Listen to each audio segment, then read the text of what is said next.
What would change in your life if you truly believed you were never alone? What fears would lose their power if you knew, without a shadow of doubt, that the Creator of the universe was standing beside you in every moment?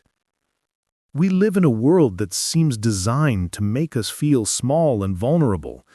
Bills pile up faster than paychecks arrive, relationships fracture despite our best efforts, health concerns loom like shadows we can't shake, jobs that once felt secure suddenly feel precarious. And in the quiet moments, those 3 a.m. hours when sleep won't come, we're left wondering if we have what it takes to face tomorrow, let alone the uncertain future stretching out before us. Fear whispers that we're on our own, that we're not enough, that the challenges ahead will overwhelm us. Into this anxiety-filled landscape, the writer of Hebrews offers a declaration so bold, so confident, so utterly fearless that it almost seems naive. So that we may boldly say, "The Lord is my helper, and I will not fear what man shall do unto me." These aren't the words of someone who has never faced hardship. The book of Hebrews was written to believers experiencing real persecution, real loss, real suffering. Yet the author doesn't offer them sympathy or commiseration. He offers them something far more powerful, an unshakable confidence rooted in an unshakable God. Notice the phrase, "so that we may boldly say." This isn't a timid whisper or a hopeful wish. It's a bold declaration, a confident proclamation. The word boldly here carries the sense of speaking freely, without fear, with complete openness. It's the opposite of cowering or hedging our bets. It's standing tall and declaring a truth that changes everything. The Lord is my helper. Think about what that word helper means. It's not describing someone who occasionally checks in or offers advice from a distance. A helper is someone who gets involved, who rolls up their sleeves, who stands beside you in the actual work. The Lord isn't a consultant to your life. He's an active participant. He's not watching from heaven, taking notes on how you handle things on your own. He's right there with you, lending His strength to your weakness, His wisdom to your confusion, His resources to your lack. This is the same God who spoke galaxies into existence, the same God who parted the Red Sea and shut the mouths of lions, the same God who raised Jesus from the dead. And this God, this infinitely powerful, eternally wise, utterly faithful God, has made Himself your helper. Not humanity's helper in some vague general sense, but your helper, personal, present, involved in the details of your life. Because of this reality, the writer says we can declare with confidence, "I will not fear what man shall do unto me."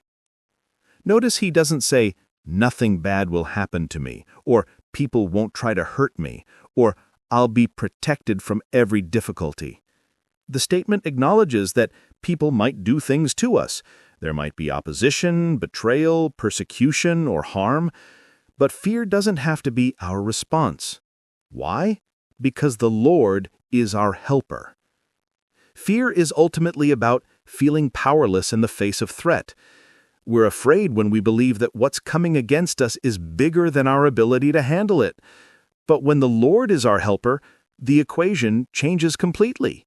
It's no longer about whether we can handle it, it's about whether God can handle it. And the answer to that question is always yes. This doesn't mean we walk around with false bravado, pretending we're invincible. It means we walk with genuine confidence, knowing we're not alone. There's a difference between denying reality and refusing to be mastered by fear. The Christian life isn't about pretending difficulties don't exist. It's about facing them with the assurance that God is with us in them. Think about the practical implications of this truth. When you're facing a difficult conversation, you can boldly say, "The Lord is my helper, and I will not fear." When you're dealing with a health crisis, you can declare, "The Lord is my helper, and I will not fear."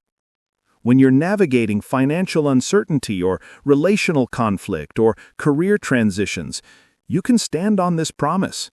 God is your helper, and fear doesn't have to rule you.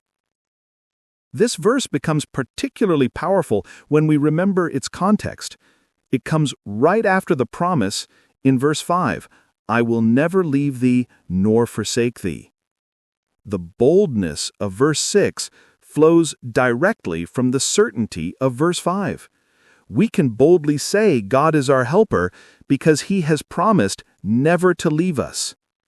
His presence isn't conditional on our performance or dependent on our circumstances. It's guaranteed by His character. God doesn't abandon His people.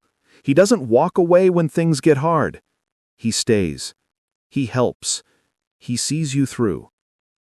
So today, whatever you're facing, whatever keeps you awake at night, whatever makes your heart race with anxiety, you have a choice. You can let fear have the final word, or you can boldly declare the truth. The Lord is your helper. Not was, not will be someday, is. Right now. In this moment. In this struggle. He is present. He is powerful. And He is committed to helping you. You don't have to figure everything out. You don't have to be strong enough on your own. You don't have to face your fears alone. The Lord is your helper. Let that truth sink deep into your soul.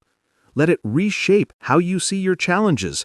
Let it give you the courage to face tomorrow.